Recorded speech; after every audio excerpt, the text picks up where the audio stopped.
So hello everybody. We're doing a little Meet the Artist interview with my son Lucas. He's the videographer and editor of our Landis Studios YouTube channel, which if you're watching on here right now and you've subscribed hopefully. So this is just kind of a Meet the Artist sort of thing. I'm sort of introducing myself and Lucas is going to ask me some questions might be some of the same questions you might have. I'll try to answer as best I can without incriminating myself. Thank you. So we'll just start off with the beginning. How'd you get started engraving? Where'd you learn about it and to start with? Well, I've always had an interest in it ever since I used to go to my grandparents' house and they had hand engraved silverware and I was fascinated with it. I always was drawn to the sharp, clean cuts that only you see in hand engraving. So that carried on, and I always had an interest in coins and collected them when I was a kid. And a chance came up to go to a trade school. I was, I guess, about 26 years old, and by then I'd been making stuff. I was pretty actively working in wood and metal and jewelry, but I'd always wanted to learn engraving. And my parents wanted to help me out and put me through. They heard about this trade school, Gem City College, and they taught watch repair, clock repair, diamond setting, and hand engraving. And I said, yeah, sign me up. I want to do this. So I studied for about 2 years at Gem City College. Got my diploma in 1979 from the hand engraving department, which sadly just closed down 4 years ago. I just found out that Gem City College no longer offers hand engraving. So I was really lucky, I thought, because even the thing that I think caused them to go under was they did not keep up with the times, which is kind of an asset to me because I was able to learn under a very old curriculum that trained new engravers to sit in jewelry stores and engrave monograms and inscriptions on wedding bands, etc. Engravers are not needed in this way anymore. We have lasers and pantographs to do that kind of work. And hand engraving has evolved more into an art form, and practiced by some, for embellishing jewelry, musical instruments, firearms. Probably the best engravers in the world are doing firearms, and they do gold inlays on them and do very elaborate sculptural work on them. And they demand huge money for their work. They can spend probably months or even years on a single piece. It never attracted me because, for one, there's too much competition. I'm not really a gun guy. I don't oppose them, but I'm more of an instrument guy. And I kind of got into it because of my interest in music. So when I was already making banjos and I enjoyed doing the pearl inlay and carving the heels, and I always wanted to be able to engrave. I love doing the ornamental cosmetic stuff on it. So when the chance came up to learn engraving and diamond setting, I wanted to learn some diamond setting techniques and watch repair. Wow, I could learn all this. So I went to Gem City College. I dropped out of watch repair after intermediate because I decided that at that point I really don't want to become a watch repairman, although I learned some really cool stuff that I use daily from that course, like how to heat treat steels. I first learned in that class how to work miniature lathes and so forth, how to prepare a graver. I first learned in there. But I decided I want to become an engraver. All the time I'm looking with envy over the engraving students, and that's what I want to do. So I got in there, and they teach you, like I said, it's a very old curriculum. They only taught lettering, layouts, different alphabets, and we started by drawing a script letter A over and over and over till we could get a consistent, Then we'd approve it, we'd move on to the B, so forth. You worked at your own speed. I kind of got through it fairly quickly. Some people spend a couple years in there. I got through in about 6 weeks, the entire course. And then I apprenticed for a master jewelry engraver in Denver by the name of George Bickley. He's retired and passed on since then, but he was a very good jewelry engraver. He had all the best accounts in Denver, and he taught me. I probably learned more under George in the few weeks that I was with him than I did during the entire course of my engraving school, because he had so many years of experience behind him. He was really good. So yeah, that's kind of what got me into it. I started a little trade shop in Denver, and I was doing, I took over a lot of George's accounts. I had the best jewelry stores like Bowmallon Jewelry in Denver. I engraved for them, Zales, Gusterman's downtown. And she became, Mary Eccles owns Gusterman. She became a very good friend and client. I did a lot of engraving for her. And when she found out I wanted to get into coin striking, she said, "Oh, I've got this little press in my backyard. It's perfect for doing stamping things. And if you want it, I'll trade you this little engraving job." It was $25 worth of engraving. I said, "Well, I'll have to look at it." Anyway, I ended up trading the press, and I used that thing for 10 years before it finally broke in half. And it was a smaller press. I was hot striking my coins on there. I was doing Renaissance festivals. I had this little trade shop, and the woman down the hall from me, her name was Mary Heller, and she had this idea to do the Renaissance festivals. She was going to make hats, and we were going to share a booth, and I was going to do engraving. So great, we set up Colorado Renaissance Festival, 1982. And I got showcases full of engravable stuff that I bought: key rings, cigarette cases, money clips, stuff like that, engravable things, pendants with charms, signet rings, seals. I was doing custom seals even then. And business was slow because people didn't want to come back. They didn't want to hang around, watch it being engraved or so forth. And I was doing these seals, and I thought, man, if I could engrave steel like I'm doing these seals. I was doing my seals out of brass.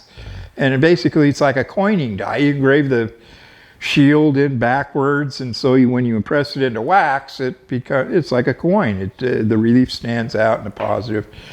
So I thought, boy, if there's a way I could engrave into steel like that, I could strike coins off of it, and that's something I could sell for cheap, and you know, I could spend a lot of time on a pair of dies, but then so I could have really cool design, but sell them for cheap because I could stamp them over and over and over from these dies.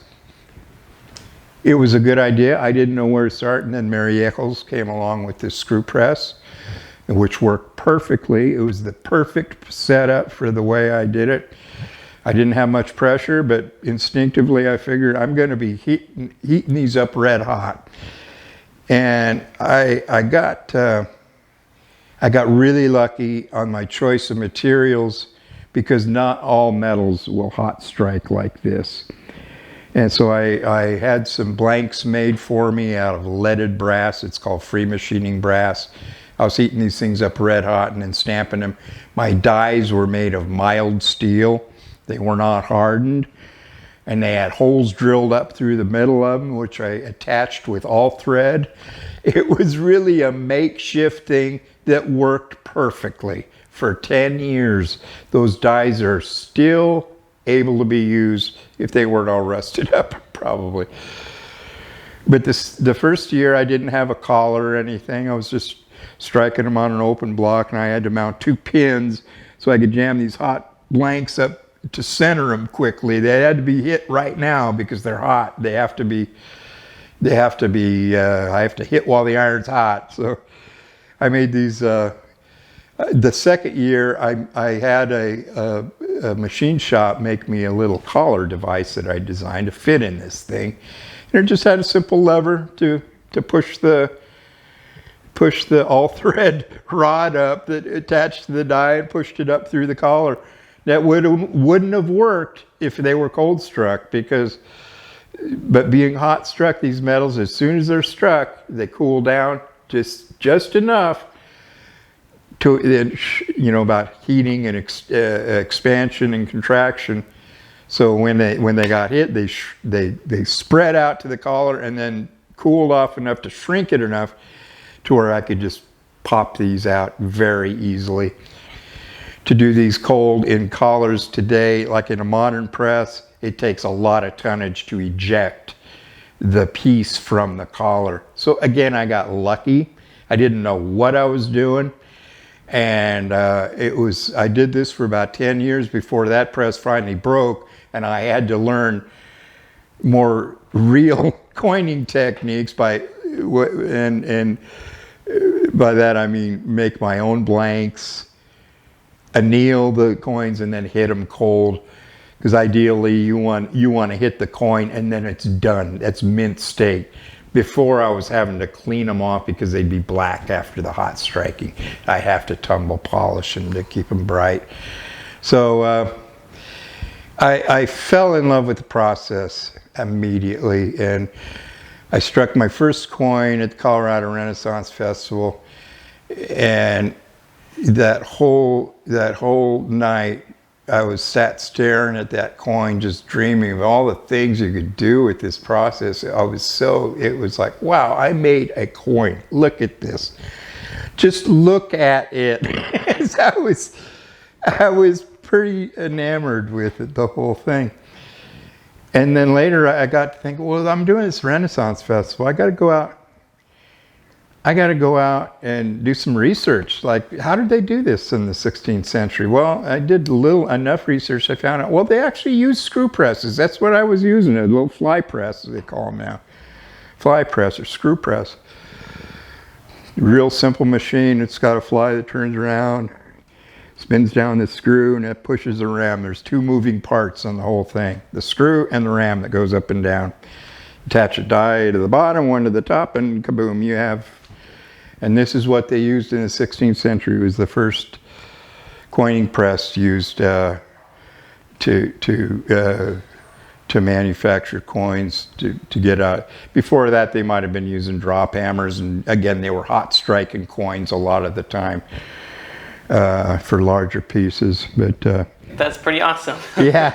From there, is that where you say you kind of got into the whole coining thing, and that's what kind of started your interest in that whole field and getting into the gallery mint? Okay, so I made my first coin. I'm at this Renaissance Festival in Colorado, and I'm just wow. I'm looking. I stared at this thing all night long, and I'm thinking, how very cool, man. What you could do with this? I want to build my demonstration. This is the coolest thing ever. And I got to thinking, man, I need to learn more about this. I need to go out and find. There's got to be like a guild or a living history museum that makes coins the old way. Like they have glass blowing guilds, like they have blacksmiths have them. There's a printers guild, I think. There's a paper makers guild. There's got to be something. Coins are so important. There's got to be something that kind of preserves all this stuff. And I found nothing. So I figured out later that, well, geez, this is my job. I'm the one with the interest in this. In the interest to preserve it all. It should be my duty or job to try to do this. Put together a museum, a living history type of museum, to keep these old methods alive. So for once we could practice them so we could learn about it. There's nothing that there's no solid thing. Making coins was like a state secret. And so they didn't put how-to books on it. They didn't have videos on how to do it. We're guessing a lot of times. We see illustrations, they're not complete. They don't give full descriptions of the whole process. They intentionally leave some things out because they don't want to teach people how to counterfeit their coins. It's a security issue. So I thought, well, times have changed. We want to learn more about process and the development of technology and so forth. So I'm not. But to do that, we want to understand what we see on these old coins too. How did this happen? Things like errors, anomalies you see in dies, etc. So the best way to do this is to replicate the processes, and by working with it, you gain a deep understanding of how this stuff works. I mean, through the history of time of coin making, about every conceivable way of striking a coin has been experimented with, and either has failed or not, or has come. Some work better than others, and of course, it's all come down. We've been using knuckle joint presses in our mints now since 1836. It's become the standard, and that's high speed collar ejection systems. And this is the standard that it's been for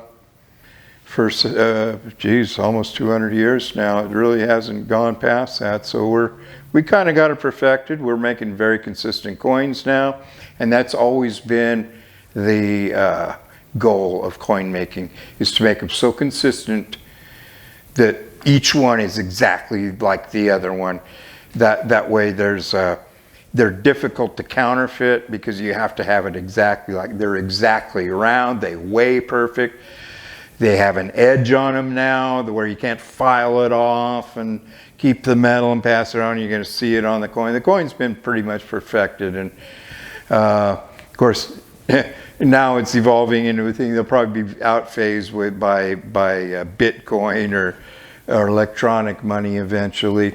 And so even more so, we need to preserve this as a living art and pass it on through apprenticeship programs, just so it can live in its one little thing. We can do experiments, we can do, to learn these things, you just replicate the process. You make the die the same way. You learn about how they work by doing this. So I'm probably I'm not going to say the last person there, but I bet I can count on half a hand the amount of people that sink dies the old school way by actually carving their own letter punches, date punches. I may be one of about 2 or 3 people in the country. Maybe there might be a few in Europe that do this still, but for the most part, these are obsolete techniques that are been taken over with lasers and modern engraving. At the Mint, they don't even use pantograph machines or reduction lathes anymore. They've gone to digital sculpting, and they cut their dies with lasers. And this is how modern mints are doing it all over the world, not just U.S. Mint. So the handcraft is pretty much gone from it completely. I mean, as far a little as 20 years ago, there were still sculptors in there working big plasters by hand and sculpting these out. There might be somebody down there now, but I think pretty much it's all gone to digital sculpting and laser cutting. You can get a precision, boy. You can duplicate stuff with high precision, like if you're doing a redo of the peace dollar, they could just scan the old die, put it in a program, boom, boom, boom, exactly the same as the original coin. So I was trying to do this all by hand and trying to do the process exactly the same, and it has its own. But by doing this, you learn something about the coins, and I think it has a little more collector interest, because the way I was doing it, people were actually seeing die varieties, because I'd have dies fail. I'd sink the die the same way. The letters are a little different. The leaves are a little different place. There was people actually collecting my reproductions by die varieties like that. This is what you see. It's indicative of the process that was used. Each letter looks exactly the same on coin to coin to coin because it's used the same punch, but they're all in slightly different places because the punch work was all done by hand. And this was a way too that they could reproduce dies without having skilled engravers hand cutting each die. So the engravers would be doing the punches, and they'd be making the big Liberty head punches and the eagle punches, and then it goes to the die sinker, and then he uses presses and hammers and uses all those punches to sink the dies, the working dies from those punches. So when you hear engraving and die sinking, it is two distinct trades. And this is something that a lot of numismatists don't understand. There's probably several people that worked on this. The die sinker is not necessarily the engraver or designer. So this is one way too that the Spanish colonial mints, they could send the set of punches, letter punches, and blank dies, and so when they had a die failed, they didn't need a skilled engraver there. They just needed somebody that could use those punches properly. So the learning curve is a lot less. You can train somebody to do die sync in a lot less time than you can train an engraver. So that's what they did. They sent over a whole kit of punches and dies, and all the main engraving was probably done in Madrid, I imagine. But like today at the U.S. Mint, we have several branch mints, but the engraving is only done in one mint. And they send the dies out to all the branch mints. The Philadelphia Mint is the only place that actually engraves dies. And I had a chance to work there, sort of. I was actually interviewed for the chief engraver position there back 5 years ago. That position still hasn't been filled. And I'm not sure, I didn't take it too seriously, but I sort of blew the interview. I wasn't too crazy about it. But in retrospect, I think they actually might have wanted me because, like I was talking about, the whole engraving department has gone to this digital thing. And I'm recognized as an old school engraver. They might have wanted me just kind of as a figurehead, just because they've been reintroducing all these remakes of old classic coins, and I have a kind of good name for doing that, so they may have wanted to use me in that capacity. But my head wasn't in the right place at the same time. I had no really desire to jump into the spotlight like that again at that time. And I'm glad I didn't. I don't think I would swim well in that pool in Washington, D.C. and Philadelphia, and I really enjoy what we're doing here because if I get an idea for coin, I just do it. I just design it. I have Timothy cut me out a blank die. I just start hacking away at it. If I was even chief engraver of the U.S. Mint, I couldn't do that. I couldn't. In fact, they probably wouldn't even let me touch a graver.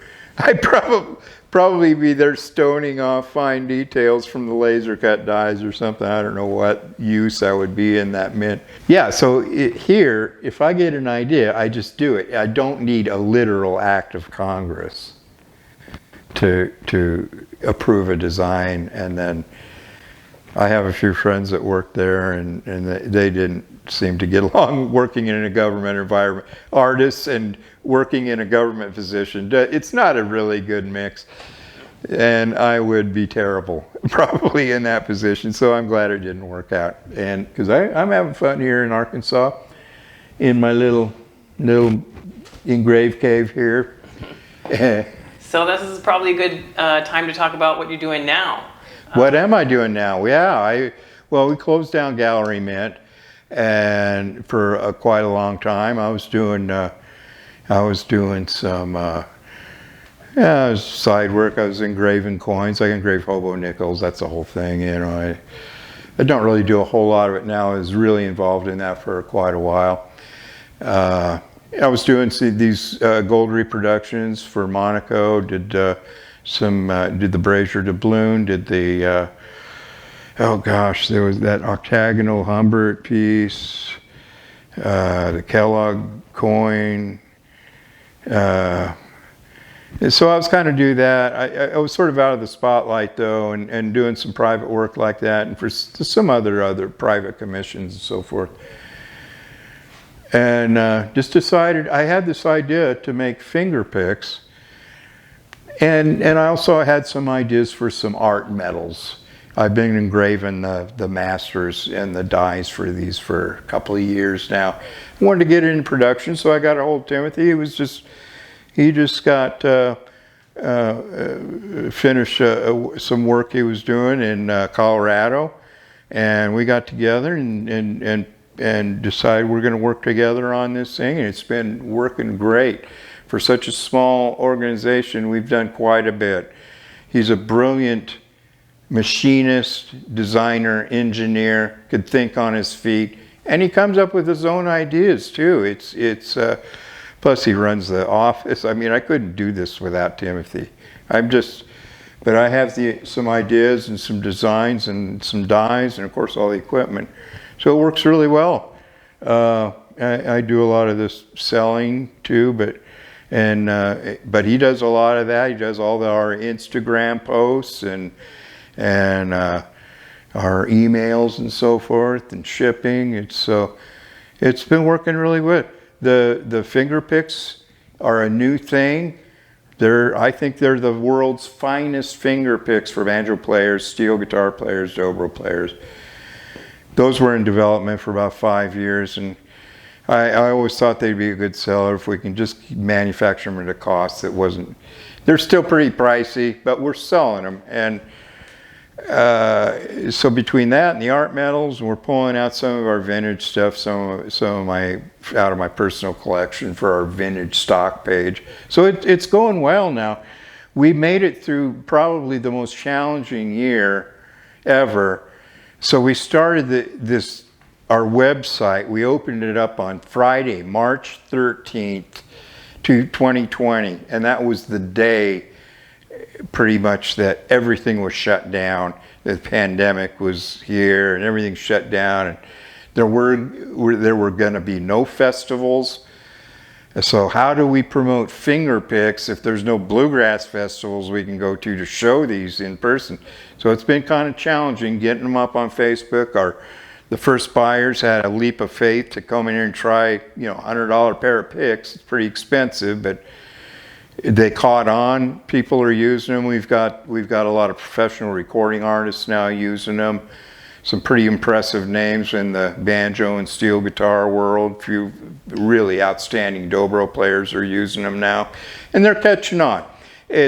People are still scared about the price, but boy, once they put them on and feel those grippers on there and hear the tone, they're sold. It's money well spent. It's just we've had a hard time leaping the obstacle, getting over the mindset that finger picks are cheap, disposable things. You wear them out, you throw them away. These are thicker, made from semi-precious, from sterling silver, and now gold. We're making them in 22 karat gold now that are awesome, and so it's been a good thing. I think there's a lot of potential here, and we're gearing up now to show at our first Bluegrass Festival, which will be Winfield. It's the National Flat Pick Guitar Contest, National Banjo Contest, National Fiddle Contest, and we're going to make 3 sets of trophy picks for the first, second, and third place winner. I'm going to carve a separate set of dies,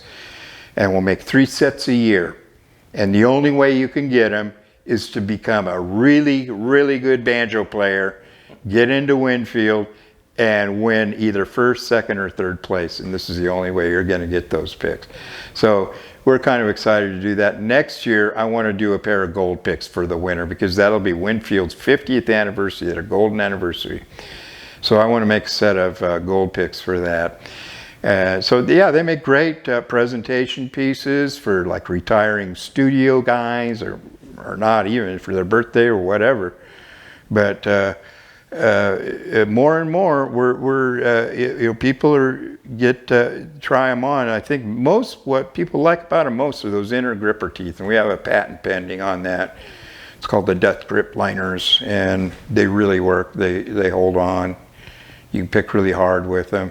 They don't slip around. You can have sweaty hands, they'll stay on. Don't need glue or anything. So yeah, we're pretty excited. That has a lot of potential.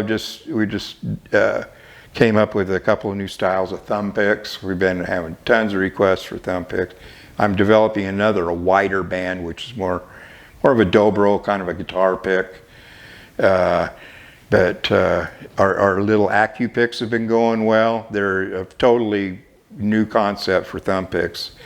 Work really great for banjo and steel guitar. Maybe a little skinny for guitar, regular underarm or dobro.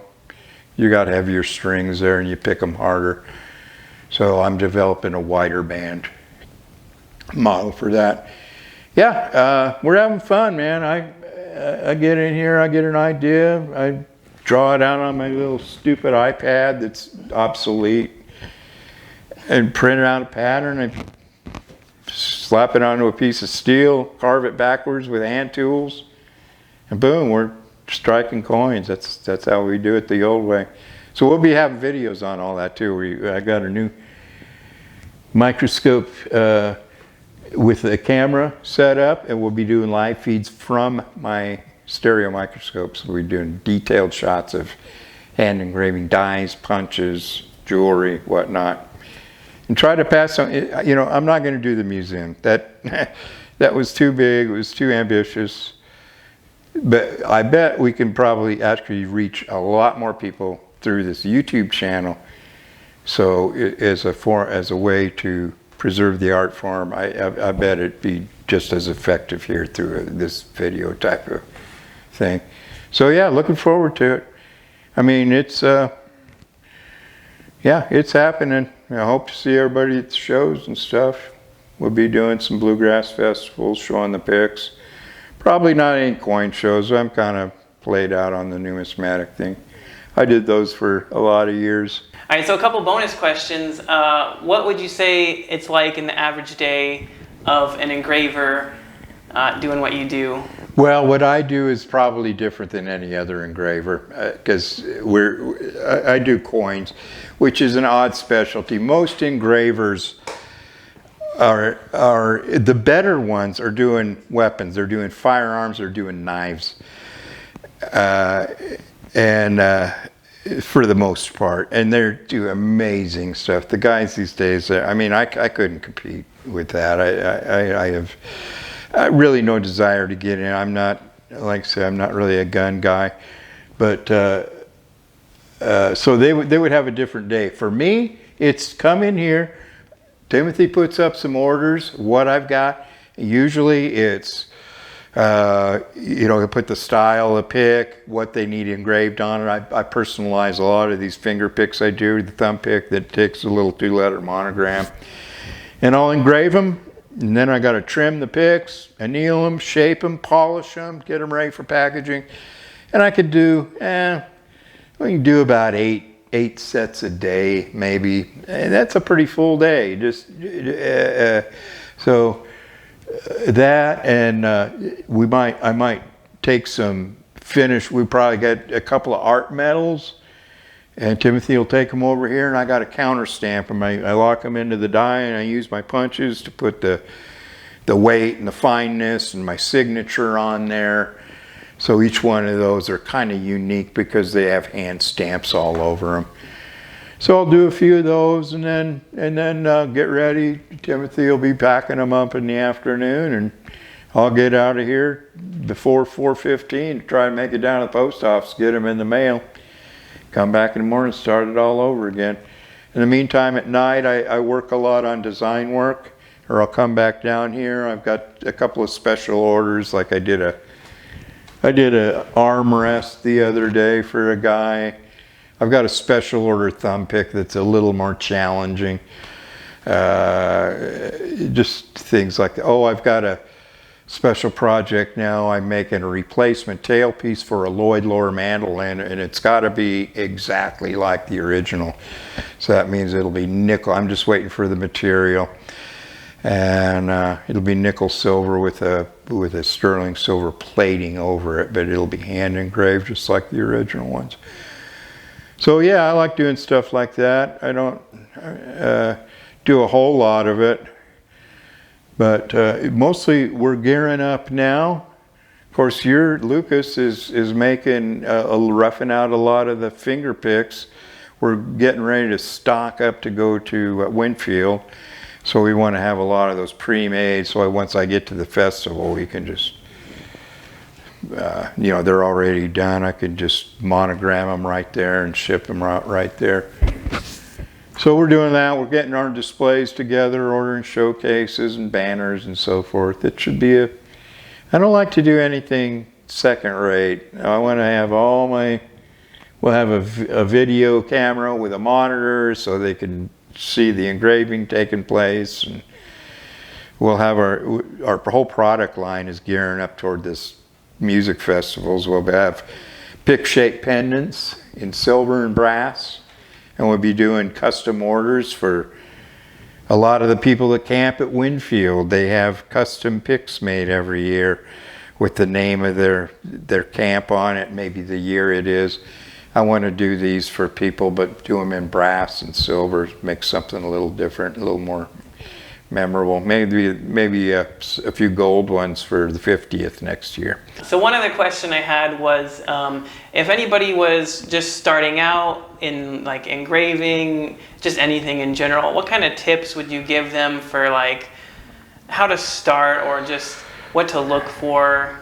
Well, for engraving, you don't need a whole lot to start with. When I went to school, we were just using little 2x4-inch copper plates, and we use masking tape and tape it to, it was a round piece of wood. It was actually cut from a 2x4.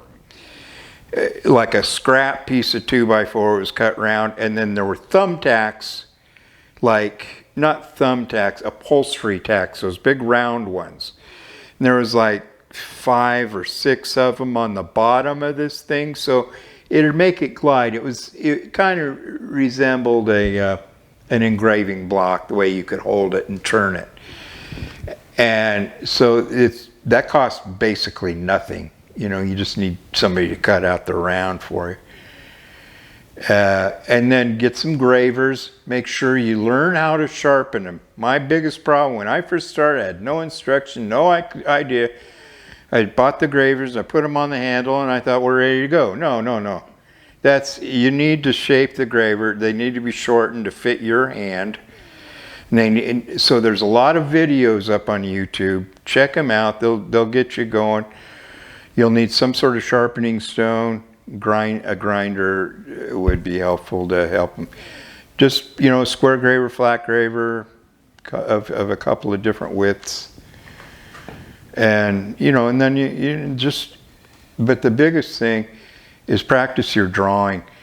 Script lettering is the most important thing in hand engraving. This is how they taught us, and I think they were right. This is because all those forms you use in script lettering, you're going to use in scroll work, ornamental. It's the beauty line, that beautiful S-shaped line that starts just a hairline and then widens out to this beautiful polished flare. This is what it's indicative of hand engraving. This is what makes it so beautiful, that crisp, polished, perfect line that just disappears into nothing. It's very fine, and so you need to practice your drawing. If you could practice your script alphabet, you can find them online, the standard script alphabet, and draw those letters over and over before you even pick up a graver. Learn how to draw these letters. Learn how to cut the script alphabet, and you'll use that for a lot of things. Learn the other lettering too, but lettering is a good way to start, because and this is something that most engravers don't really know how to do. They're more into the scroll work and the ornamental work, and when it comes to lettering, a lot of them are not quite there.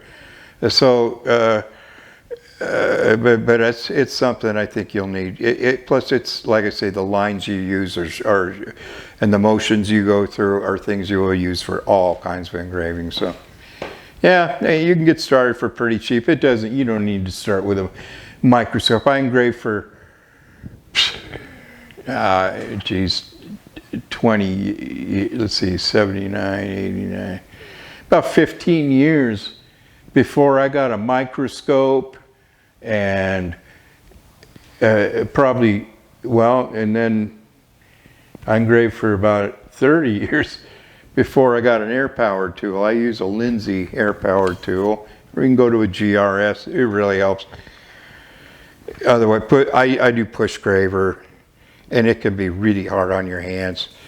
So that Lindsay air tool, it makes it, you use the same motion, but it's power steering. You just guide it through, and it's got a little jackhammer in there.